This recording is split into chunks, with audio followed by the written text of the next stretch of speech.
हरे कृष्ण भक्तों, आज आप सभी श्रवण कर रहे हैं मार्गशीर्ष मास के अध्याय 4 को। आज की तिथि है 9 अक्टूबर और दिन है बृहस्पतिवार, कृष्ण पक्ष तृतीया तिथि। आज के दिन सूर्योदय का समय रहेगा 6:18 पर और सूर्यास्त हो रहा है शाम के 5:58 पर। चंद्रोदय का समय रहेगा 7:22। ब्रह्म मुहूर्त प्राप्त हो रहा है सुबह के 4:40 से सुबह के 5:29 पर। अभिजीत मुहूर्त प्राप्त हो रहा है सुबह 11:45 से 12:31 तक।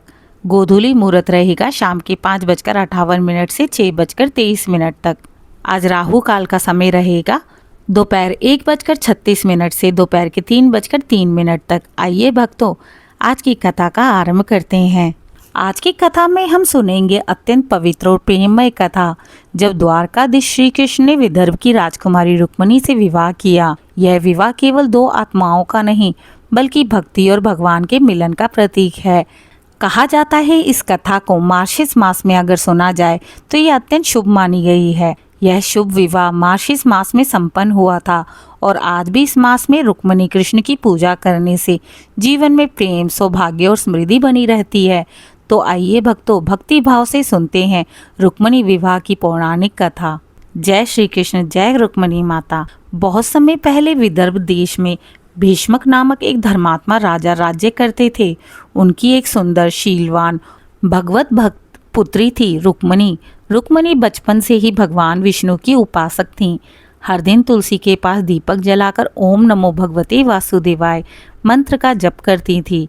धीरे धीरे उनके हृदय में भगवान श्री कृष्ण के प्रति अपार प्रेम उत्पन्न हो गया।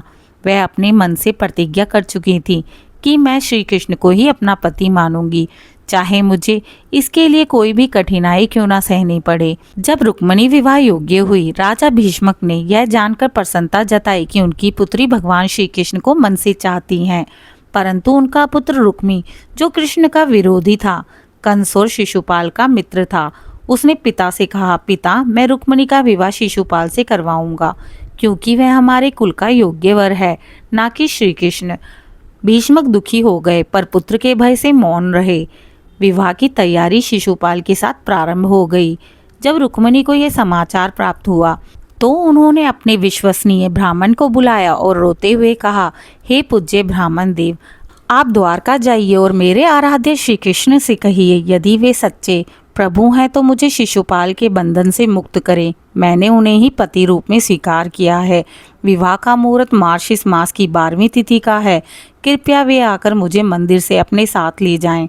ब्राह्मण ने आशीर्वाद देकर कहा, देवी निश्चिंत रहो, भगवान श्री कृष्ण भक्त की पुकार अवश्य सुनते हैं। ब्राह्मण संदेश लेकर द्वारका पहुंच गए। वह श्री कृष्ण के समक्ष गए और रुक्मिणी का पत्र उन्हें दे दिया। पत्र पढ़ते ही भगवान मुस्कुराए। उनकी आंखों में प्रेम की ज्योति थी।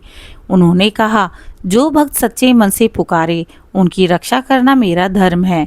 रुक्मिणी मेरी परम भक्त हैं, मैं उसे संसार के बंधनों से मुक्त करूंगा। तुरंत उन्होंने अपना रथ तैयार कर लिया, जिसके सारथी थे दारुक। वे गरुड़ पर नहीं बल्कि तेजस्वी अश्वों पर सवार होकर विदर्भ की ओर निकल पड़े। विवाह का दिन आ गया। नगर में शंख, नगाड़े, बाजे बजने लगे। रुक्मिणी सुभद्रा मंदिर में पूजा के लिए गईं। वह जानती थी कि वह यही समय है जब श्री कृष्ण आएंगे। वह मंदिर में खड़ी होकर बोली, हे नारायण, यदि आप मेरे आराध्य हैं तो आज अपने भक्त को निराश न कीजिए। उसी क्षण दूर से रथों की गड़गड़ाहट सुनाई दी। लोगों ने देखा कृष्ण स्वयं रथ पर खड़े हैं। उन्होंने रुक्मिणी को देखा और एक ही क्षण में उसे अपने साथ रथ पर बिठा लिया। लोगों में हलचल मच गई। शिशुपाल, जरासंध और रुक्मी सेना लेकर दौड़ पड़े, परंतु श्री कृष्ण ने अपनी गदा और सुदर्शन चक्र से सबको रोक दिया। रुक्मी अत्यंत क्रोधित होकर कृष्ण के पीछे दौड़ा। दोनों में भयंकर युद्ध हुआ। अंततः रुक्मी परास्त हो गया। श्री कृष्ण ने उसका वध नहीं किया, क्योंकि रुक्मिणी ने हाथ जोड़कर कहा, प्रभु, यह मेरा बड़ा भाई है, कृपया इसे क्षमा कर दें। भगवान मुस्कुराए और उन्होंने कहा, देवी, तुम्हारा हृदय करुणा से भरा है। जिस घर में ऐसी नारी होती है वहाँ सदा लक्ष्मी निवास करती हैं। भगवान श्री कृष्ण रुक्मिणी को लेकर द्वारका पहुँचे। पूरा नगर फूलों से सजा था। सागर की लहरें जैसे मंगल गान गीत गाए जा रहे थे। सब देवता, ऋषि, गंधर्व, अप्सराएं दर्शन को उतर आए। शुभ मुहूर्त में श्री कृष्ण और रुक्मिणी जी का विवाह हुआ। आकाश से पुष्प वृष्टि हुई। देवगण बोले, जय श्री रुक्मिणी कृष्ण। यह विवाह केवल सांसारिक नहीं बल्कि आध्यात्मिक मिलन था, जहाँ रुक्मिणी भक्ति का प्रतीक थी और श्री कृष्ण परमात्मा का। जब भक्त अपने अहंकार, भय और सांसारिक बंधन छोड़ देता है तो भगवान स्वयं आकर उसे अपने साथ ले जाते हैं। मार्गशीर्ष मास इसी भक्ति और समर्पण का समय है। भक्तों, रुक्मिणी विवाह हमें यही सिखाता है कि जब सच्चा प्रेम हो और भक्ति निष्काम हो तो भगवान स्वयं भक्त के जीवन में उतर आते हैं।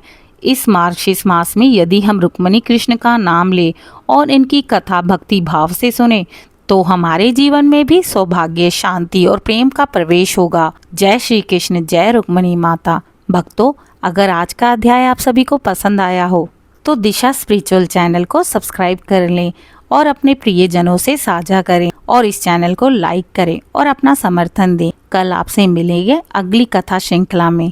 कमेंट में जय श्री कृष्ण, जय रुक्मिणी माता अवश्य लिखें।